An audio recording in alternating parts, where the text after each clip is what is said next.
My son-in-law just called me an ignorant peasant in French at his gallery opening. I'm Raymond Cooper, and Griffin thought I couldn't understand when he told his art world friends that my gift was worthless garbage from a tone-deaf old man. But the sheet music in my hands wasn't garbage. It was an unpublished Debussy manuscript worth $890,000. And Griffin had no idea that his mockery had just triggered something he wasn't prepared for. See, Griffin assumed three things about me tonight. First, that I don't speak French. Second, that I know nothing about classical music. And third, that I'm just some blue-collar nobody who stumbled into his sophisticated world. He was wrong about all three. Devastatingly wrong. What happened next didn't just expose his arrogance. It shattered everything he thought he knew about his family's most painful tragedy. If you're enjoying this story, hit subscribe and drop a comment telling me where you're watching from, because this is about to get intense. Let me back up to explain how I ended up in this situation. 3 years ago, when Griffin married my daughter Sarah, I made a decision that probably saved our family. I decided to hide who I really was. See, Griffin had just lost his younger sister Sophie in a car accident. She was 19, a music student at Manhattan School of Music, and her death had destroyed him. He couldn't listen to classical music anymore. Couldn't be around anything that reminded him of her talent, her dreams, her future that would never happen. So when Sarah brought home this broken young man who was trying to rebuild his life in the art world, as far away from music as possible, I made a choice. I didn't tell him I was Professor Raymond Cooper, recently retired from Juilliard after 35 years. I didn't mention my specialty in French Impressionist composers. I didn't talk about my consulting work with auction houses or my collection of rare manuscripts. Instead, I became Ray the piano tuner. Which wasn't technically a lie. I did tune pianos as a hobby, staying connected to the instruments I'd spent my life studying. But it wasn't the whole truth either. Griffin needed a father-in-law who wouldn't remind him of his sister's world. So that's what I gave him. For 3 years, I've watched him slowly heal, build his gallery business, find confidence in contemporary art, create a new identity that didn't include the crushing weight of musical genius lost too soon. But I've also watched him become someone else. Someone harder, more dismissive of people he considers beneath his cultural level. Tonight's gallery opening at Meridian Contemporary in Soho was supposed to be different. Sarah had begged me to come, said Griffin was finally ready to bridge the gap between us. She'd even suggested I bring him something meaningful, a peace offering to show I understood his world. That's when I remembered the manuscript. I'd acquired it 5 years ago through an estate sale in Connecticut. The elderly owner, Mrs. Chen, was selling her late husband's collection of classical memorabilia. Most of it was standard stuff, signed programs, vintage recordings, reproduction scores, but buried in a box of miscellaneous papers was something extraordinary, an unpublished Debussy composition, Daydream for Sophie, dated 1894. The authentication process took 2 years and cost me $12,000. Bibliothèque Nationale de France confirmed the paper and ink. Sotheby's provided the $890,000 valuation. The Debussy Foundation verified the composer's handwriting against known exemplars. I'd planned to donate it to a museum, but when Sarah asked me to bring Griffin something special, something that might help us connect, I thought maybe this was the moment. Maybe it was time to start bridging the gap between Ray the piano tuner and Professor Cooper. I should have known better. The Meridian Contemporary Gallery was packed with Manhattan's art elite. Polished concrete floors reflected track lighting that cost more than most people's cars. I stood near the back in my simple navy cardigan and worn leather shoes, watching sophisticated people discuss market values and investment opportunities. Griffin approached with his usual professional confidence, tailored charcoal suit perfectly fitted, surrounded by potential clients. Behind him were 2 serious collectors I recognized from Art News magazine, people whose opinions could make or break careers in the contemporary art world. Ray! Griffin's greeting was warm enough, but I could see the slight tension around his eyes. Having his blue-collar father-in-law at his professional event wasn't ideal. Sarah said you had something for me? I handed him the protective sleeve containing the manuscript. Through the clear plastic, aged cream paper showed handwritten musical notation in brown ink. Griffin accepted it with the polite enthusiasm of someone receiving an obligation gift. Sheet music, that's thoughtful. And that's when everything went wrong. Griffin held the manuscript up to examine it, and I could see his expression shift from polite interest to barely concealed amusement. The small crowd around us, Gallery assistants, art bloggers, potential buyers sensed something happening and moved closer. "Interesting," Griffin said, his voice carrying just enough volume to include his audience. "Where did you find this, Ray?" "Estate sale in Connecticut," I replied honestly. Griffin nodded knowingly, sharing a look with his companions. "Ah, estate sales. You have to be careful with those. Lots of reproductions floating around." The way he said reproductions made it clear what he thought of my purchase. One of the collectors, a woman in an expensive black dress, leaned closer. "What kind of music is it?" "Appears to be classical," Griffin said, tilting the manuscript toward her. "Probably printed from a website. You can get anything online these days." If I stayed silent now, several things would happen, and none of them good. First, my relationship with Griffin would calcify permanently. He'd always see me as the well-meaning but naive father-in-law who embarrassed him at professional events. Our family dinners would become even more strained, filled with his patient condescension. Second, Sarah would blame herself. She'd orchestrated this evening specifically to bring Griffin and me together. She'd spent weeks convincing me to attend, promising it would be a chance for us to find common ground. Watching her gift-giving moment turn into a source of shame would crush her. Third, Griffin would never understand what he'd actually received, never grasp the significance of the music in his hands or how it connected to the sister he'd lost. But the worst part was watching the crowd's reaction. These weren't cruel people. They were just following Griffin's lead, taking their cues from someone they respected in the art world. If Griffin had treated my gift with curiosity instead of dismissal, they would have been intrigued. Instead, they were learning it was safe to look down on the old man with the fake manuscript. "The paper quality looks modern," said a young gallery assistant, trying to impress Griffin with her observational skills. Griffin nodded approvingly. "Exactly. Real period manuscripts have specific aging characteristics. This is clearly contemporary paper, probably laser printed." The circle of onlookers had grown to include a dozen people now. Art collectors, cultural journalists, gallery staff, all watching Griffin demonstrate his expertise at my expense.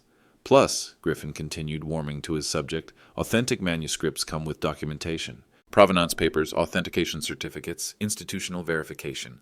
They don't just show up in plastic sleeves from Office Max. More knowing chuckles from the crowd. "Griffin," Sarah said quietly, appearing at my elbow. "Maybe we should—" "No, it's fine," Griffin interrupted, his professional persona fully engaged. "This is actually educational. People need to understand how to spot reproductions in the marketplace." He gestured toward the manuscript like a professor with a teaching prop. "See, real musical manuscripts, especially valuable ones, are incredibly rare. The chances of finding an authentic piece by a major composer at a random estate sale are essentially zero." The crowd murmured agreement. Griffin's logic was sound, his expertise unquestioned. "And let's be honest," Griffin continued, "even if this were somehow authentic, what would a piano tuner be doing with a manuscript worth hundreds of thousands of dollars?" That got the biggest laugh yet. The absurdity of the blue-collar guy owning museum-quality art struck everyone as genuinely funny. But then Griffin made his critical mistake. Maybe it was the wine. Maybe it was the adrenaline of performing for his peers. Maybe it was just years of accumulated frustration with having a father-in-law who didn't fit his carefully curated world. Whatever the reason, Griffin switched to French. "My friends," he said to his companions, "that's exactly the problem with people like my father-in-law. They don't understand the difference between real art and cheap reproductions. My friends, this is exactly the problem with people like my father-in-law. They don't understand the difference between real art and cheap reproductions." The words hit me like a slap, not because of the insult.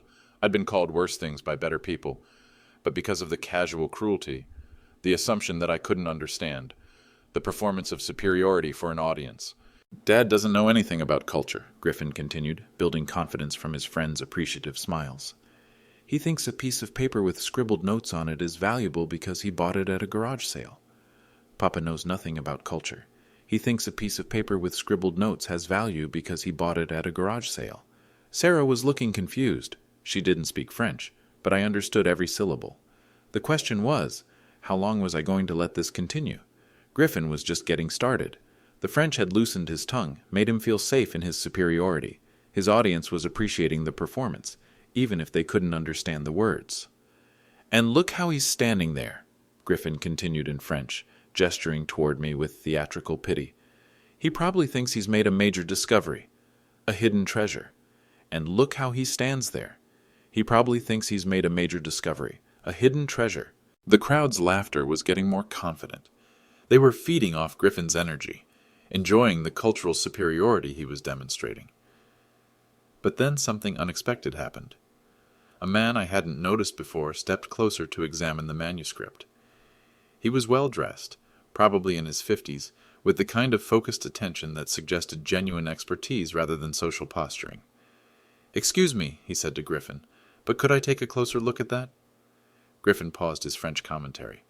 "Of course, though I should warn you, it's almost certainly a reproduction." The man, I'd later learn he was Dr. Marcus Webb, a concert pianist, studied the manuscript through its protective sleeve with the practiced eye of someone who'd seen thousands of musical scores. "The notation style is interesting," he said carefully, "very characteristic of late 19th century French composers." Griffin's confidence wavered slightly. "Well, yes, whoever created the reproduction did their research, but the paper quality gives it away immediately." Dr. Webb looked up at Griffin with a slight frown. "Actually, the paper looks quite authentic to me. That's definitely period stock. You can tell by the texture and the way the ink has settled into the fibers." The crowd's energy shifted. Griffin's narrative was being challenged by someone who clearly knew what he was talking about. "I'm sorry, who are you?" Griffin asked, his dealer instincts kicking in. "Marcus Webb. I perform at Carnegie Hall regularly, and I've handled quite a few historical manuscripts in my time." Griffin's face flushed slightly. He was losing control of his audience, and he knew it. "Dr. Webb," Griffin said, forcing a diplomatic smile, "I appreciate your input, but I deal with authentication issues professionally. This manuscript simply doesn't have the proper documentation to be considered authentic." "What kind of documentation would you expect?" Dr. Webb asked. Griffin seized the opportunity to regain his authority. "Provenance papers from the source institution, authentication certificates from organizations like the Bibliothèque Nationale de France, valuation assessments from recognized auction houses like Sotheby's or Christie's." He turned back to me, switching to English but keeping the condescending tone. "Ray, you mentioned this came from an estate sale. Did the seller provide any paperwork, any documentation at all?" This was my moment. I could have produced the authentication folder I'd brought with me, 3 years of paperwork proving every word Griffin had just said was necessary, but something held me back. Maybe it was the memory of watching Griffin slowly heal from his sister's death, seeing him build a new identity around visual art because music was too painful. Maybe it was my own guilt about the deception I'd maintained for 3 years. Or maybe it was just curiosity. How far would Griffin take this performance? How cruel would he get when he thought he was safe? "I have some paperwork at home," I said simply. Griffin's smile became genuinely pitying. "Ray, I'm sure you have some kind of certificate of authenticity, but you have to understand, those are easy to fake. Real authentication requires institutional verification." He turned back to Dr. Webb, professional to professional. "The problem with estate sales is that people find items they don't understand and create stories around them. They want to believe they've discovered something valuable, so they invest in fake documentation to support that belief." Dr. Webb was studying my face now, not the manuscript. Something about my expression seemed to intrigue him. "What's the composer listed on this piece?" Dr. Webb asked. Griffin glanced at the manuscript. "Claude Debussy, Reverie pour Sophie, dated 1894. Dr. Webb's eyebrows shot up. "Daydream for Sophie? I've never heard of that composition." "Exactly," Griffin said triumphantly, "because it doesn't exist. Debussy never wrote a piece with that title." But Dr. Webb was shaking his head. "Actually, that's not necessarily true. Debussy wrote dozens of small pieces that were never published. Many were gifts for students or friends, and they've been lost to history." Griffin's confidence was cracking now. His simple narrative of fraud and deception was becoming complicated by actual expertise. "Dr. Webb," Griffin said carefully, "surely you're not suggesting that this could be an authentic Debussy manuscript?" "I'm suggesting," Dr. Webb replied, "that dismissing it without proper examination would be premature." The crowd was completely silent now, sensing tension between the two men. Griffin's art world authority was being challenged by musical expertise, and the outcome wasn't certain. That's when Elena Vasquez, the gallery owner, approached our group. She'd been watching the exchange from across the room, and her expression suggested concern. "Griffin," she said quietly, "perhaps we should continue this conversation privately." But Griffin was too deep in now. His reputation was on the line in front of potential clients, and he couldn't afford to back down. "Elena, it's fine," he said. "I think it's important that people understand how to evaluate authenticity claims."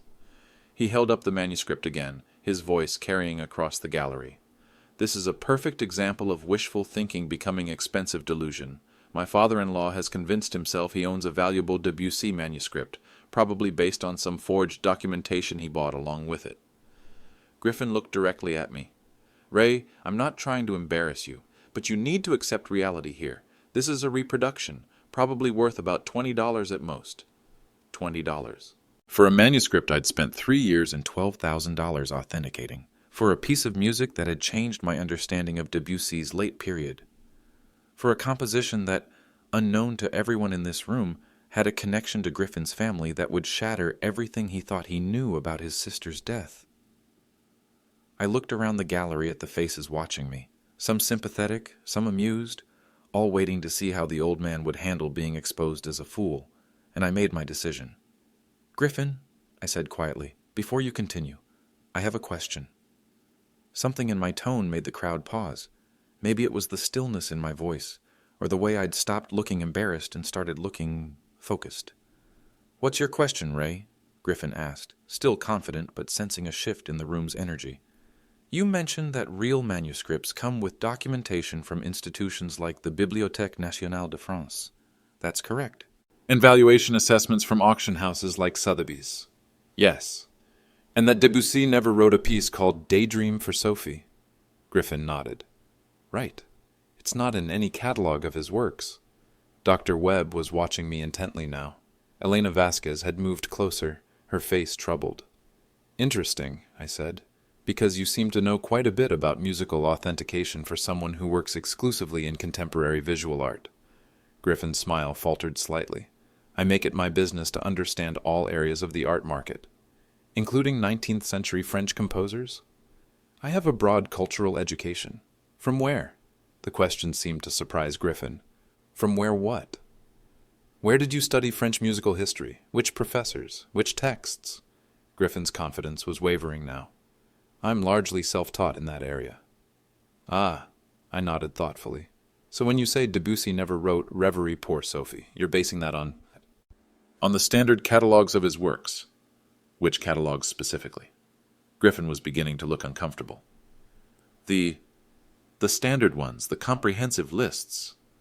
Dr. Webb stepped forward. "Actually, there is no single comprehensive catalog of Debussy's unpublished works. The Debussy Foundation has been working on that project for decades, but it's far from complete." Griffin shot Dr. Webb an irritated look. "Fine, but the point remains. This manuscript doesn't have proper documentation." "You're absolutely right," I agreed. "Proper documentation is essential." I reached into my jacket pocket and pulled out a folder I'd been carrying all evening. "Which is why I brought this." Griffin's face went pale as I opened the folder to reveal a stack of official documents. Even from a distance, the letterheads were clearly visible. Bibliothèque Nationale de France, Sotheby's Manuscripts Department, the Debussy Foundation. "What is that?" Griffin asked weakly. "The documentation you said was necessary," I replied. "Authentication certificate from the Bibliothèque Nationale, reference number BNF 2024-0847. Sotheby's valuation assessment, dated March 2024, and verification from the Debussy Foundation confirming the manuscript's authenticity." The gallery had gone dead silent. Everyone was staring at the folder in my hands. Dr. Webb was the first to speak. "May I see those?" I handed him the documents. He studied them carefully, his expression growing more amazed with each page. "These are real," he said softly. "This is legitimate institutional authentication." Griffin was staring at the papers like they were written in a foreign language. How did you—" "The question, Griffin, is not how I obtained proper authentication," I said. "The question is why you were so certain I couldn't have." Elena Vasquez was reading over Dr. Webb's shoulder. "Professor Cooper," she said suddenly, her voice filled with recognition. Everyone turned to look at her. "You're Professor Raymond Cooper," she continued, "from Juilliard. I took your Music and Society seminar at Columbia when you were a guest lecturer." The gallery crowd stirred. The name meant something to them, even if they couldn't place it immediately. Professor? Griffin's voice was barely a whisper. Dr. Webb looked up from the documents with new understanding. Raymond Cooper, of course. You're the leading expert on French Impressionist composers in America. Retired, I said simply. Griffin was staring at me like he'd never seen me before. You're a professor? At Juilliard? Was, for 35 years. But you tune pianos. I've seen your van. I tune pianos because I enjoy staying connected to the instruments. It's a hobby, not a profession. The crowd was murmuring now, reassessing everything they'd witnessed. The narrative had flipped completely. Griffin's expert dismissal of my gift had just been exposed as uninformed arrogance. But there was something else in Griffin's eyes now. Something beyond embarrassment or shock. Recognition. Because if I was Professor Raymond Cooper, expert on French Impressionist composers, then I would have known about his sister Sophie. I would have known about her talent, her training, her tragic death. And suddenly the manuscript in his hands felt very different. Griffin was struggling to process what he'd learned, but his survival instincts were kicking in. He couldn't afford to collapse in front of his professional peers, no matter how wrong he'd been. This doesn't make sense, he said, his voice gaining strength. If you're really a Juilliard professor, why didn't you ever tell me? Why let me think you were just a piano tuner? It was a good question, and it temporarily shifted the focus away from his own mistakes. You never asked about my background, I replied. But Sarah must have known. She would have told me. I looked at my daughter, who was staring at me with her mouth open. Sarah, did you know I was a professor? No, she whispered. You always just said you worked with pianos. Griffin seized on this. So you've been lying to your own daughter for years? Hiding your real identity? The accusation hung in the air. Griffin was trying to reframe the situation, make me the deceptive one instead of confronting his own humiliation. I never lied, I said calmly. I work with pianos. I just didn't specify in what capacity. That's semantics, Griffin shot back. Why would you hide being a professor? Why pretend to be something you're not? The crowd was with him again. His logic felt sound. Why would anyone conceal such prestigious credentials? Griffin, Elena said quietly, maybe this isn't the place. No, Griffin interrupted, his confidence returning. I think we deserve an explanation. This whole situation is bizarre. A retired professor pretending to be a working-class piano tuner? Showing up at my gallery with $1 million manuscript he's apparently been hiding? He turned to address the crowd directly. Don't you think this is strange? Why would someone conceal their expertise and then dramatically reveal it like this? Murmurs of agreement rippled through the gallery. Griffin was successfully redirecting their focus from his own mistakes to my supposed deception. And another thing, Griffin continued, warming to his theme. If Professor Cooper really is an expert on French composers, why didn't he correct me earlier? Why let me embarrass myself before revealing his credentials? Dr. Webb looked troubled. That is an interesting question. Griffin nodded eagerly. Exactly. It's like he was setting me up, waiting for me to make mistakes so he could humiliate me publicly. The crowd was nodding now. Griffin's narrative was compelling, the vengeful professor engineering his son-in-law's public embarrassment. Which raises another question, Griffin said, his voice growing stronger. Why this manuscript? Why this specific piece? Professor Cooper could have brought any number of authentic compositions to demonstrate his expertise. Why choose something so dramatically expensive? Why choose something designed to make my dismissal look as foolish as possible? Sarah was looking back and forth between us, confusion and hurt evident on her face. Griffin, she said quietly, you're being paranoid. Am I? Griffin turned to her. Sarah, think about it. Your father has been lying to us for 3 years about who he really is. Tonight he shows up at my gallery with nearly $1 million worth of sheet music, lets me publicly mock it, then dramatically reveals his true identity to maximum humiliating effect. He gestured to the crowd. If that's not a setup, what is it? The logic was working. People were nodding, seeing the pattern Griffin was describing. And you know what the worst part is? Griffin's voice was rising now. This whole performance is about music, classical music, the one subject he knows I can't bear to discuss. The crowd stirred uncomfortably. This was getting personal. My sister died 3 years ago, Griffin announced to the room. Sophie was a music student, incredibly talented, and her death destroyed our family. Professor Cooper knows this. Sarah must have told him. So what does he do? He brings me a piece of classical music, waits for me to reject it, then uses my rejection to humiliate me. Griffin's eyes were bright with tears now. but his voice remained strong.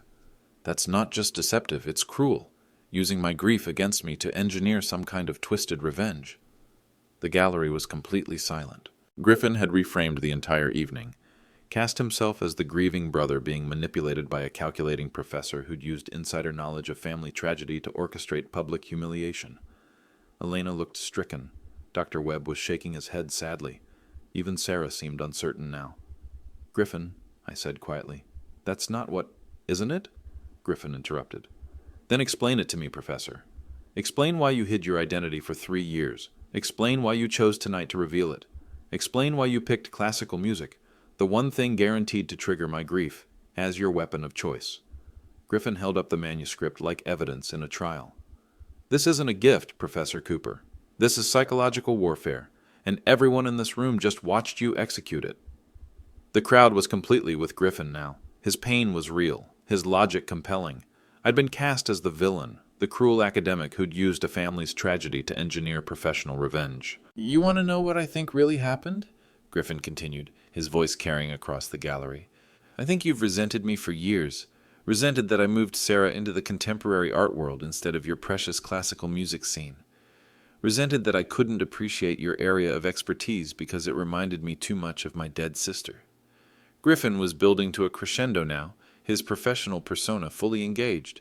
"So you waited, you planned, you found the most expensive, most impressive piece of musical history you could acquire, then you set me up to reject it so you could humiliate me in front of my peers and clients."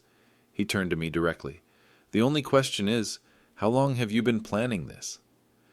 The accusation hung in the air like smoke. Griffin had successfully turned the tables, made himself the victim and me the manipulator, and the worst part was, some of what he'd said was true. The gallery was completely silent, waiting for my response to Griffin's accusations.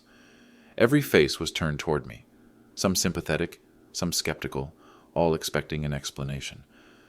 I looked at my son-in-law, this young man I'd watched struggle with grief for 3 years, now standing before his peers with tears in his eyes, convinced I'd engineered his humiliation. "Griffin," I said quietly, "you're right about several things." The admission surprised everyone, including Griffin himself. "I did hide my identity from you. I did choose to reveal it tonight, and I did know that classical music would be difficult for you." Griffin's expression grew triumphant, vindicated. "But," I continued, "you're wrong about why?" "Then explain it," Griffin demanded. I looked around the gallery, at the faces of Manhattan's art elite watching this family drama unfold. These weren't the circumstances I'd imagined for this conversation, but perhaps they were the right ones. "I hid my identity," I said, "because you needed me to." Griffin's confidence faltered. "What?" 3 years ago when you married Sarah, you were broken. Sophie's death had shattered your relationship with music, and you were building a new life around visual art. The last thing you needed was a father-in-law who would constantly remind you of the world you'd lost. I paused, letting that sink in. So I became Ray the piano tuner, someone safe, someone who wouldn't trigger your grief or make you feel like you had to pretend to appreciate classical music for family harmony. Dr. Webb was listening intently. Elena had tears in her eyes. "For 3 years," I continued, "I watched you heal, watched you build confidence in the art world, watched you create a new identity that didn't include the weight of musical genius lost too soon." Griffin's face was changing, his anger being replaced by confusion. "But I also watched you become someone else," I said. "Someone harder, more dismissive, more willing to look down on people you considered culturally inferior." "I never," Griffin started. "Tonight," I interrupted gently, "you spent 20 minutes publicly mocking a gift from your father-in-law because you assumed he was too ignorant to understand your cruelty." The words hit Griffin like a physical blow. "You performed your superiority for an audience," I continued, "using someone you thought couldn't defend himself as entertainment for your peers." Griffin opened his mouth to protest, then closed it. "That's not the man who married my daughter," I said. "That's not the man who loved Sophie enough to change his entire career path, rather than face daily reminders of her absence." Griffin was crying now, but silently. "Griffin," I said, "grief changes us. Sometimes it makes us harder, more defensive. We protect ourselves by deciding that other people aren't worthy of our consideration." Dr. Webb stepped forward. "If I may, Professor Cooper, how did you know about Sophie?" "Because I was there," I said simply. Griffin's head snapped up. "Where?" "Carnegie Hall. May 15th, 2016. The Rising Stars Showcase. Griffin went completely white. That was Sophie's last performance. I know. But why were you there? You didn't know our family then. Sarah had mentioned her boyfriend's sister was performing at Carnegie Hall. She was so excited about it, kept talking about how talented Sophie was, how proud you were of her. Griffin's voice was barely audible. You came to hear Sophie play? I wanted to understand what kind of music mattered to the young man my daughter was falling in love with. The gallery crowd was completely absorbed now, understanding they were witnessing something far more complex than professional humiliation. She was extraordinary, I continued. Chopin's Ballad No. 1, Schumann's Carnival, and then, as her final piece, Don't, Griffin whispered. Daydream for Sophie. Griffin collapsed into a nearby chair, the manuscript still clutched in his hands. Elena was staring at me. Professor Cooper, is this the same manuscript Sophie performed that night? No, I said, but it's the same composition. Dr. Webb's eyes widened. You mean there are multiple copies? I mean, I said carefully, that Sophie's performance that night was so moving that I spent the next 2 years trying to locate the original manuscript. When I finally found it in that estate sale, I had it authenticated specifically because I remembered how beautifully she'd played it. Griffin looked up at me through his tears. You bought this because of Sophie? I bought it to honor her memory. But why give it to me? Why now? I looked around the gallery one more time. Because I thought you were ready to remember Sophie with joy instead of just pain. Griffin's voice cracked. I'm not ready. I know that now. Elena was shaking her head in amazement. Professor Cooper, this manuscript, if it's authentic Debussy worth $890,000, why would you give it away? Because some things are worth more than money, I said simply. Dr. Webb was studying the authentication documents again. These are legitimate. Bibliothèque Nationale, Sotheby's, Debussy Foundation. This is the real thing. He looked up at Griffin. Do you understand what you're holding? Griffin stared down at the manuscript with new eyes. Sophie's music. More than that, Dr. Webb said. You're holding a piece of musical history that your sister brought to life. She may have been one of the only people ever to perform this composition. Griffin's shoulders started shaking. 3 years of suppressed grief were finally breaking through. I couldn't listen to her recordings after she died, he whispered. Couldn't bear to hear her voice. Her music. It hurt too much. I know, I said. But this... Griffin held up the manuscript. This isn't just any music. This is Sophie's music. Yes. And you've been keeping it for 2 years, waiting for the right moment to give it to me? Waiting for you to be strong enough to receive it. Griffin looked around the gallery at the faces watching him with sympathy and understanding instead of judgment. Professor Cooper, he said finally, I owe you an apology. You owe me nothing. I do. Griffin stood up, wiping his eyes. I've been cruel to you for 3 years, dismissive, condescending, and tonight I humiliated you in front of all these people. Griffin, no, let me finish. Griffin turned to address the crowd. I spent the last hour demonstrating everything wrong with cultural elitism. I assumed my father-in-law was ignorant because he didn't fit my sophisticated image. I mocked his gift without understanding its value. I performed cruelty for your entertainment. The gallery was completely silent.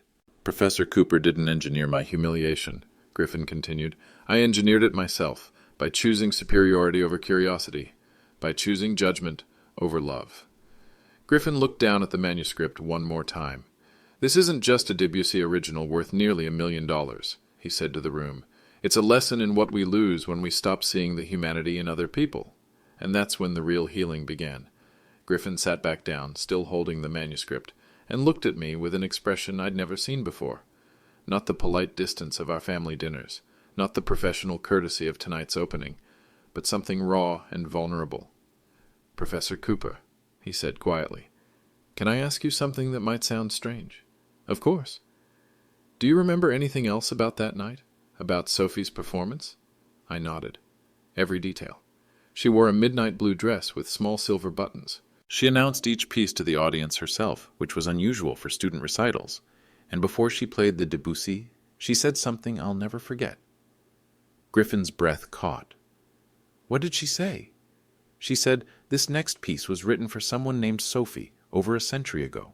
Tonight I get to bring her voice back to life. Griffin broke down completely. His professional composure shattered, and he sobbed openly in front of the entire gallery. Sarah rushed to his side, wrapping her arms around him. "That's exactly what she would say," Griffin whispered through his tears. "Sophie always talked about music like it was alive, like composers were writing letters to the future." I waited for him to collect himself before continuing. There was more he needed to know, and it wouldn't get easier. "Griffin, there's something else about that night." He looked up at me, still crying. I stayed after the performance. I wanted to congratulate Sophie personally, to tell her how moving her interpretation had been. She would have loved that. Sophie lived for feedback from professors. I found her backstage with your parents. She was glowing, absolutely radiant with the joy of what she'd just accomplished. Griffin nodded. That was the last time I saw her truly happy. We talked for about 10 minutes. She told me about her plans, Juilliard applications, summer festivals, her dream of performing at Lincoln Center someday. Sarah was listening intently now, learning about her husband's family history for the first time. She also told me about her brother, I continued, about Griffin, the art dealer who was so proud of her that he'd taken the night off from his gallery opening to hear her play. Griffin's face crumpled. She said that? She said you were the person who believed in her talent when everyone else thought music was an impractical career choice. She said you were her champion. The words hit Griffin like physical blows. He'd forgotten in his grief that he'd once been Sophie's biggest supporter. "Professor Cooper," he said finally, "what happened to her? The official report said car accident, but—" I hesitated. This was the part I'd hoped never to discuss. "Griffin, are you sure you want to know?" "I need to know. I've spent 3 years wondering." I looked around the gallery. The crowd had mostly dispersed, sensing this conversation was becoming too private for public consumption. Only Dr. Webb, Elena, and a few close friends remained. "It wasn't a car accident," I said quietly. Griffin's face went white. "What?" "Sophie called me 3 days after her Carnegie Hall performance. She was struggling." "Struggling how?" "The performance had been so perfect, so transcendent, that she felt like she'd peaked. She was 21 years old and convinced she'd never play that beautifully again." Griffin shook his head. "That's impossible. Sophie was just getting started. That's what I told her. But she was dealing with something I didn't fully understand at the time. The pressure of perfection, the fear that her Carnegie Hall performance was the best she'd ever be." Sarah was crying now too. "Professor Cooper, what are you saying?" "I'm saying Sophie didn't die in a car accident. She took her own life 3 days after the most successful performance of her career." The words hung in the air like a death sentence. Griffin stopped breathing. "No," he whispered. "No, that's not.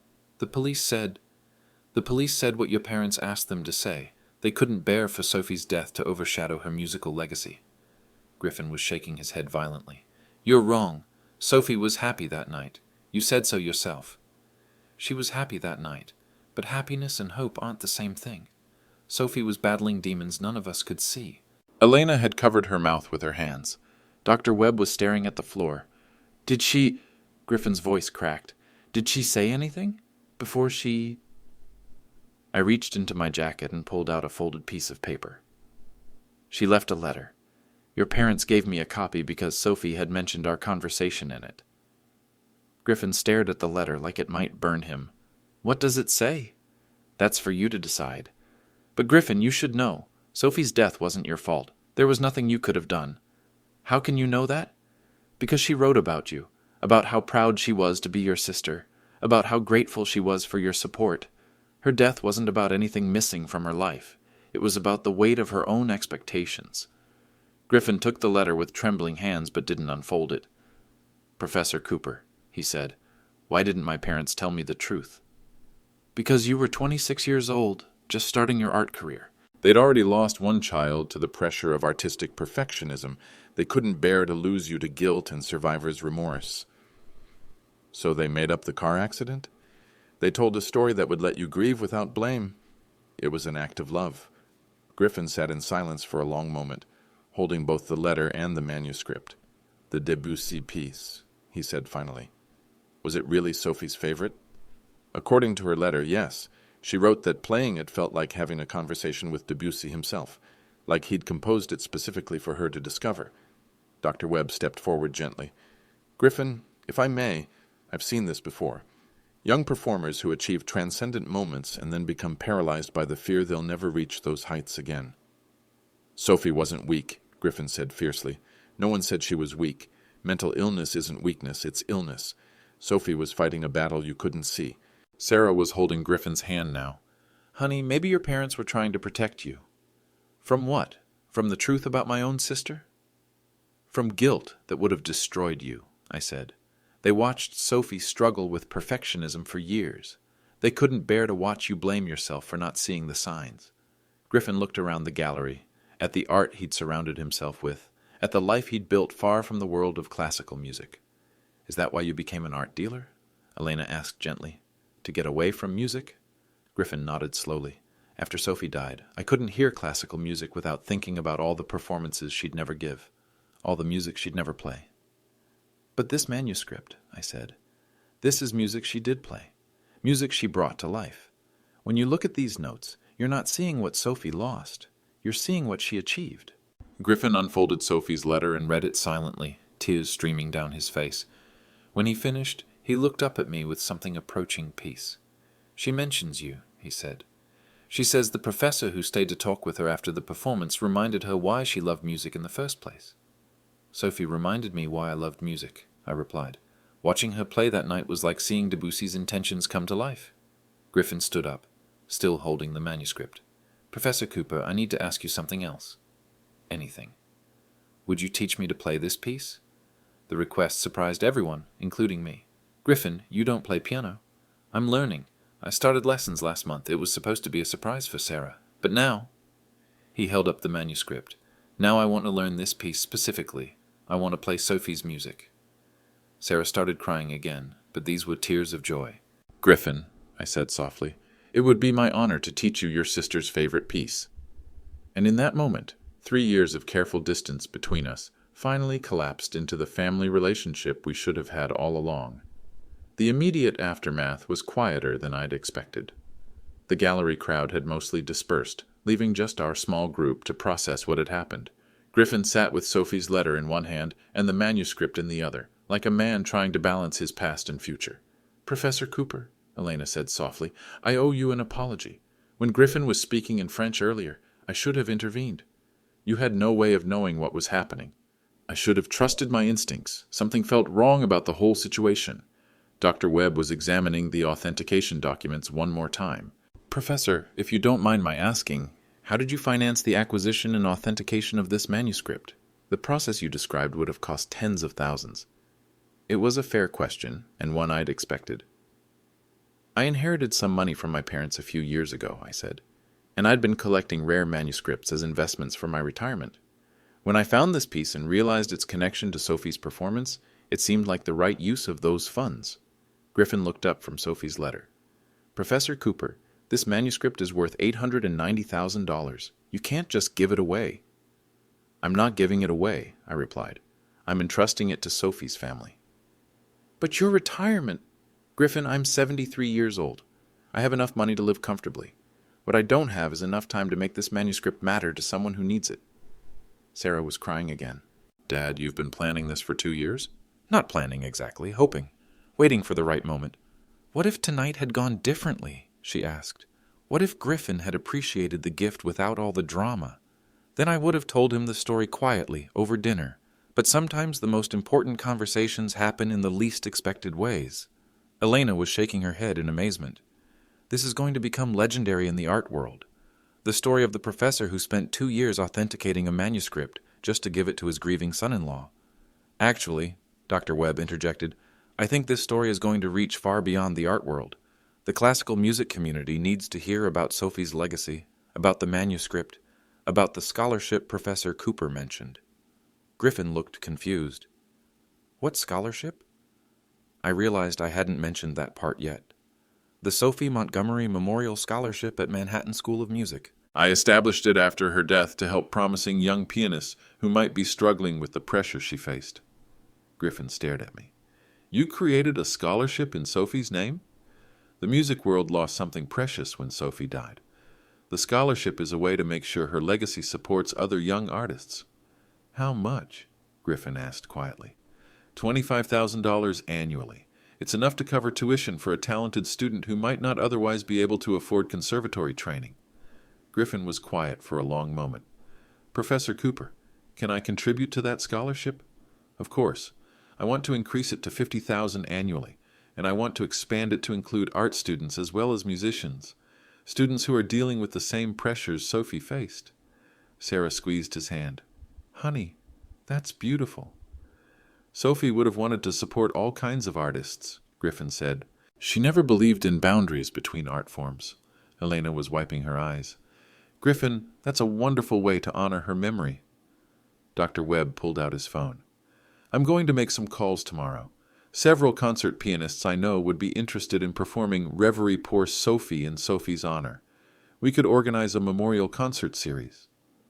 I'd like that, Griffin said, but only if Professor Cooper thinks Sophie would have approved. I smiled. Sophie would have loved knowing her music was bringing people together.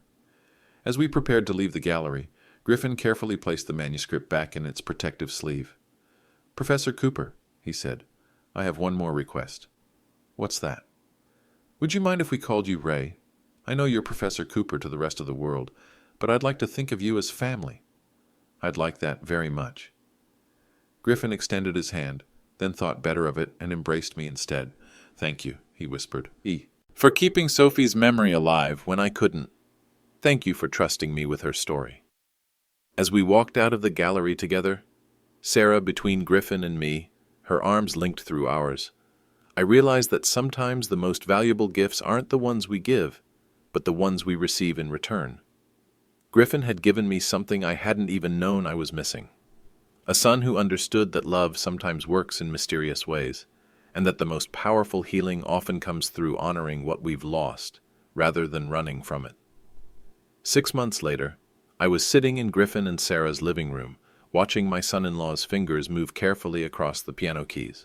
He was playing the opening measures of Reverie Pour Sophie, his technique still uncertain but his intention clear. Remember, I said gently, Debussy wanted this to feel like a conversation, not a performance. Let the melody breathe. Griffin nodded, adjusting his touch. The music that emerged was simple but heartfelt. Not the transcendent interpretation Sophie had given it, but something equally valuable. A brother's love made audible. Better, I said. Sophie would be proud. Griffin smiled, continuing to play. We'd been having weekly lessons since that night at the gallery, and slowly, carefully, he was rebuilding his relationship with music. Not as the overwhelming force that had defined and ultimately claimed Sophie, but as a language of connection and memory. The manuscript itself was now professionally framed and mounted on the wall above the piano, not as a museum piece, but as a living part of their home. Griffin had insisted on displaying the authentication documents alongside it, not to prove its value, but to honor the journey that had brought it to him. Ray, Griffin said, pausing in his practice, Sarah and I have some news. I looked up from the score I'd been annotating. We're pregnant, Sarah announced, her face glowing. That's wonderful, I said, embracing them both.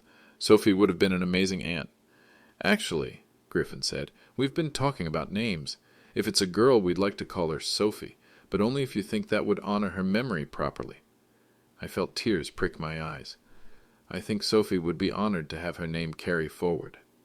And if it's a boy, Sarah added, we were thinking Raymond, after the grandfather who taught us that love sometimes requires patience.